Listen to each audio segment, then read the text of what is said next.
What's the highest THC percentage that you guys have? Now, this is a question as a budtender I hear almost every single day. Actually, I do hear it every single day, multiple times a day. And it's so annoying, honestly, because it's probably the biggest mistake cannabis consumers make these days. You're like exiting out so many really great strains that are gonna give you way better effects in accomplishing the high that you really want. And you're totally negating those by asking for the highest THC percentage. I'm not just gonna explain higher THC doesn't always mean better weed, but I'm also gonna explain why some of the best cannabis I've ever smoked was not the highest THC strain in the building. Hey besties, it's Lexi DeMarie here, and I'm your budtender Baddie. Welcome back to High Functioning Moms. Last episode, we talked about indica, sativa, and hybrid, and why those labels aren't always as reliable as people may think.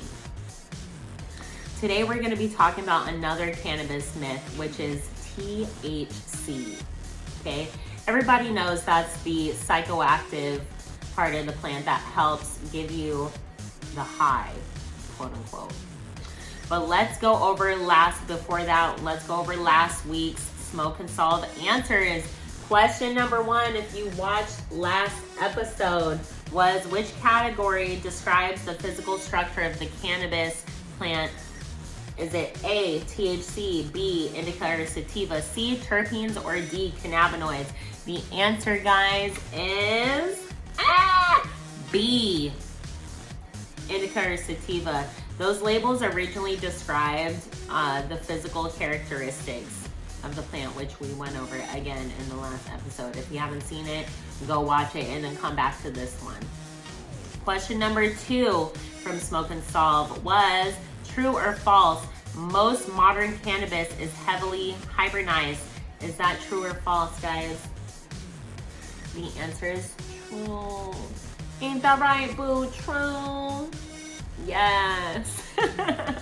Most cannabis sold today contains mixed genetics. So most of them are going to be hybrids. Like I explained earlier in the last episode, most of them are not going to be full indica or full sativa. So you got to really hunt for those. And if you watch my channel, I'll find them for you. Yes, Queen or Prince. I'll find them for you. So just message me or comment and I will reply to comment. Question number 3, which matters more than indica or sativa when predicting the effects, guys? Is it A, color, B, THC percentage, C, the terpenes, or D, is it packaging? If you answer D, I'm sorry, that is so ignorant because the packaging has never mattered when it comes to like potency and effects, okay? Now, I'm not blaming you if you go by how cool the packaging looks, because I myself have bought things just because, oh my God, I'm a woman. Oh my God, it's cute. It's pink. It's iridescent. They got lots of cute little like sayings on there. I like the name of this strain. I've done that myself, but it leads you to nowhere, okay? Besides a placebo effect. So you don't want to do that. The correct answer is C, the terpenes, when we're talking about what matters more than indica or sativa when predicting effects. It's always going to be the terpenes that let you know what the effects are. So if you're trying to accomplish a specific high or trying to target a specific symptom, then you're going to need to look more into terpenes, which if you don't want to do that on your own, I did go over them lightly, the main terpenes in my last episode. We'll continue more in future episodes of High Functioning Moms. So just keep watching me. Hit the like button, subscribe to the channel, guys. Anyways, what THC actually is, guys. Hold on a second.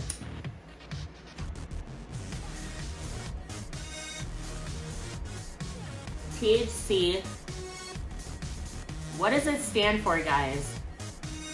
I love saying this word because it's such a big word. It is tetrahydrocannabinol.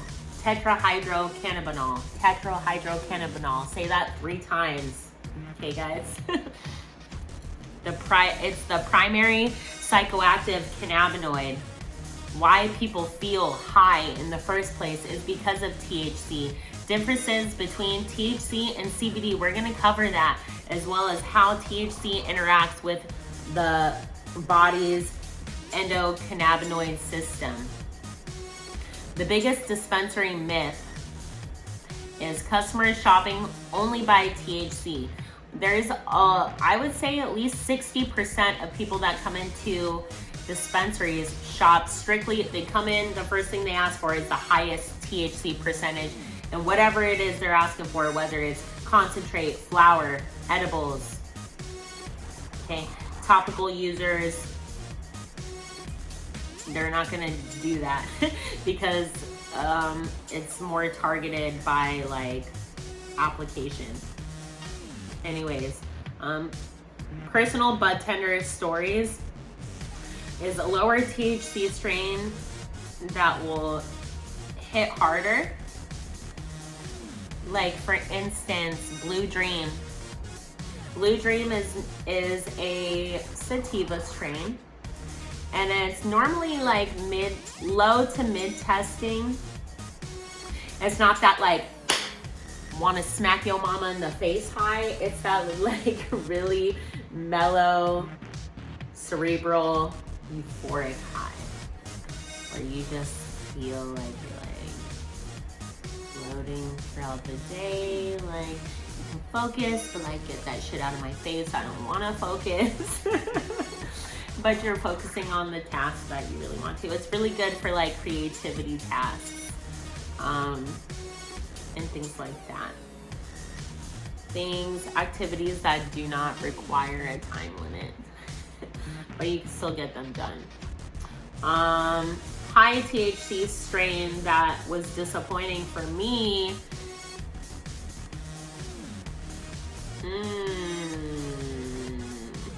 I can't really think of a specific one off the top of my head, but I will say I can't think of the word, a side effect of the medication, don't judge me. Potent Planet, that is a company, a weed company that used to be here in Arizona that was super famous for. If you ever smoke Potent Planet and you're here in Arizona, then you would know. Potent Planet was famous for looking really beautiful, very appealing to the eye, but then when you smoke it, the effects just weren't there. Okay? It looked way better than it smoked. Consistently was inconsistent. Which is why probably they're not in business anymore. But anyways, it was really good. Potent Planet was really good for a while. They had a good running.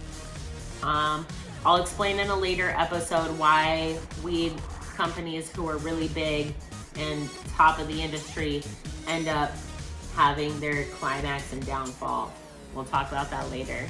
But in any case, there was quite a few strains by Potent Planet that were high in THC strain, but were very disappointing as far as high in effects are concerned.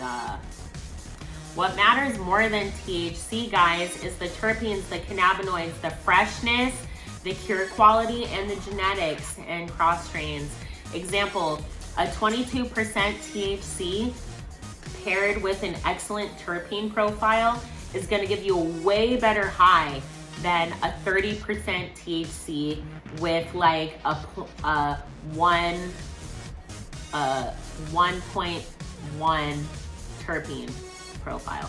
Because now if you want a really good terpene percentage, a good terpene percentage is typically 1.5. That's considered good. Anything over 1.5% in terpenes is exceptional. And if there's a lot of brands that do not put the actual terpene percentage on the label. So how you would read this as a consumer is you look at the THC percentage. Let's say, for instance, I'm gonna grab the weed that I'm smoking tonight. It's Walter White by Whoopties. And it says here on the label, you can see it. It looks blurry, so I'll just read it to you. The THC is 23.82. And then the overall cannabinoids is 27.89.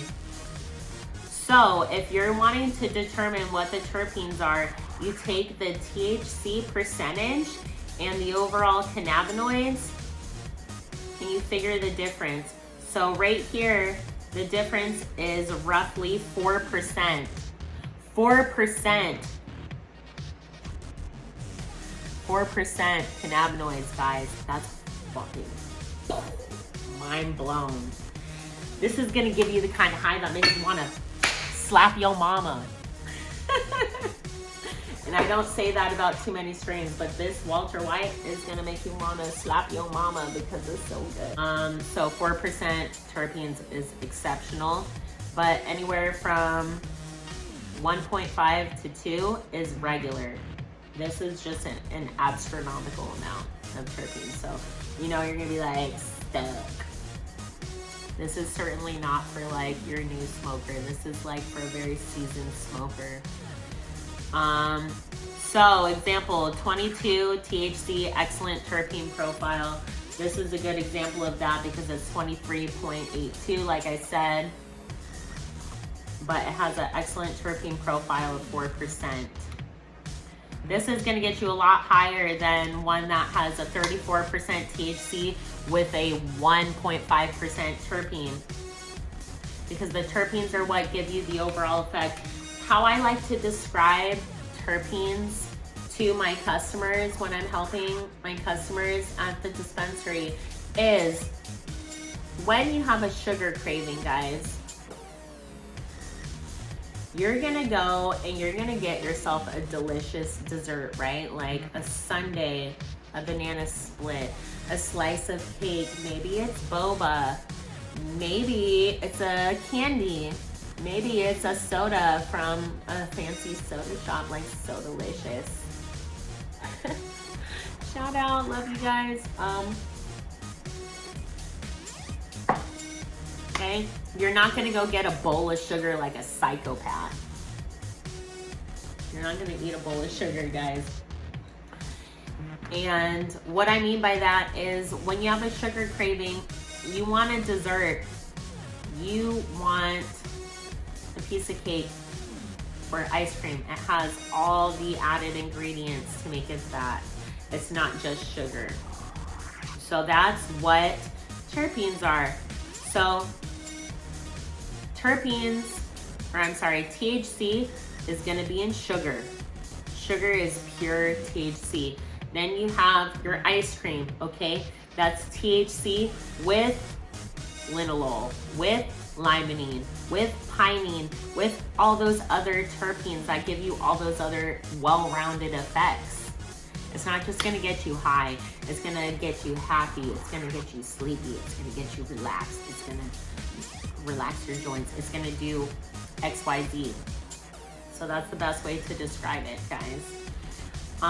So mid-roll CTA disclaimer, guys. If you're learning something today, please like this video, subscribe to my channel, share with someone who has always asked for the highest THC, because I want them to watch this so I can look them in the eyes and tell them, do better, try better, be better. Okay. Anyways, quick reminder, this channel is for educational and entertainment purposes only. We don't sell cannabis here, and this content is intended for adults 21 or older in legal jurisdictions only. Why THC feels weaker over time, tolerance, daily smokers versus occasional users, and why chasing higher THC can become a trap. The discussion is going to be why some people stop feeling much from cannabis and consistently increasing the doses. Things most people don't know about THC is higher THC may increase anxiety for some people. Okay, if it's too high of a THC, it's going to give you too high of a psychoactive effect, which is going to make your mind race. It's going to give you intrusive thoughts. It's going to give you thoughts that are not logical, to say the least. And it's gonna set and setting it definitely matters. The set and setting matters when you're smoking. You don't want to be in an environment that you're not comfortable with smoking, because that's automatically gonna make you paranoid no matter what. Unless you're like been smoking for like over a decade or two, like me. Like I can smoke in the middle of freaking Walmart and be okay, even though I would never do that because that's illegal. But anyways, my personal opinion is what I recommend as a Budtender, and that's typically going to be for like people who are new to using marijuana. I would start with edibles first before you get into smoking. If you truly want to start with smoking weed, I would start with flower that is a hybrid, so right in between indica and sativa. It's not going to make you feel too upbeat and euphoric and focused, but it's not going to make you feel too sedative or sleepy. It's going to be right in the middle and hopefully help you feel calm. But you want to do a lower THC percentage. If you're new to smoking, I would say try to keep it under 22% THC. Okay. But preferably I would start with an edible that is a 1-to-1, which is 10 milligrams THC, 10 milligrams CBD, equal parts of both. Why I suggest that is because when you pair THC with CBD, CBD really helps with anxiety. THC is supposed to be calming, but with no CBD and as a new smoker, THC will give you anxiety and paranoia like I was talking about before. So adding in CBD with the THC is going to counteract that, and it's going to help really calm you at the same time of giving you that psychoactive, relaxed, high effect without the paranoia and anxiety. Anyways, and you want to be around people you care about, people that make you feel comfortable, or completely by yourself, as long as you're not depressed, because that's not good. But anyways, smoke and solve, guys. Smoke and solve. Question number 1. What does THC stand for, guys? Is it tetrahydrocannabinol? Is it B, tetrahydrocannabinolide? Is it C, tetrahydrocannabinoid? Or is it D, tetrahydrocarbon? Which one?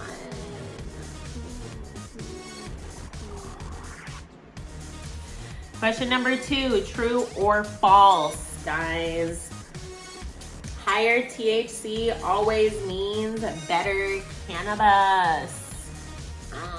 Is that true or false? Question number 3, guys. Which factor often influences affects more than THC percentage alone? Is it A, jar size, B, package color, C, terpenes, or is it D, price?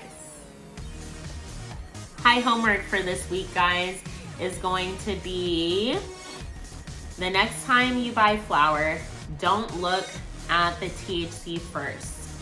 Look at the terpenes, the genetics, the intended effects. Now, if you can't look at that on the jar, which you can't, I'm telling you right now, it does not have all this information on the jar. What you're gonna need to do is on every single jar or edible that you purchase, it's gonna have two, sorry, I put up 3.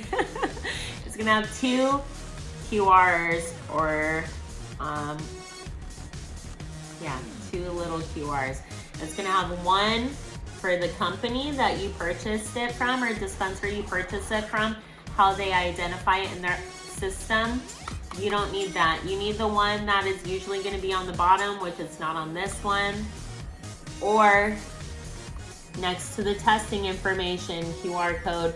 You scan that, it's gonna give you the percentages of all the different terpenes, and it's gonna let you know which terpenes are in the flower. So you wanna scan that in the dispensary. They should allow you to do that and look over the terpenes and the genetics right then and there. If you have any questions, ask your Budtender. That's a really good way to quiz them, because any good Budtender is gonna be able to answer your questions. If they don't, they're gonna have to look up the information, which you shouldn't discredit them for having to look up information. I've been in the industry now for 6 years, and I have been smoking for about 23 years.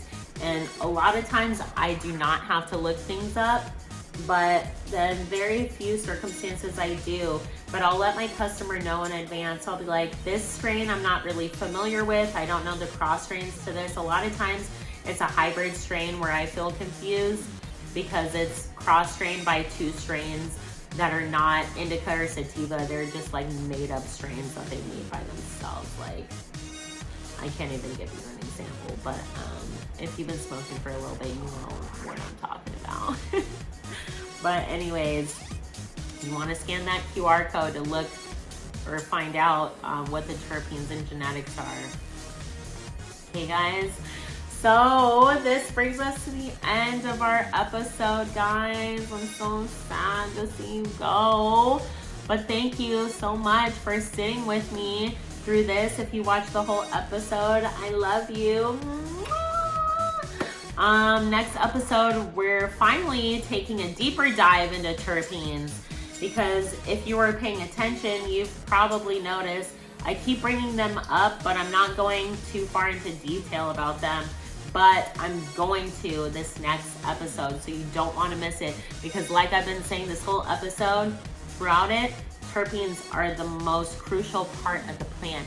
It's not the THC. The THC gets you high. It does not give you the overall effects. Okay. Terpenes might be the single most important part of the cannabis plant to cannabis consumers that most consumers are not paying attention to. So stay elevated, besties. Love you. Bye.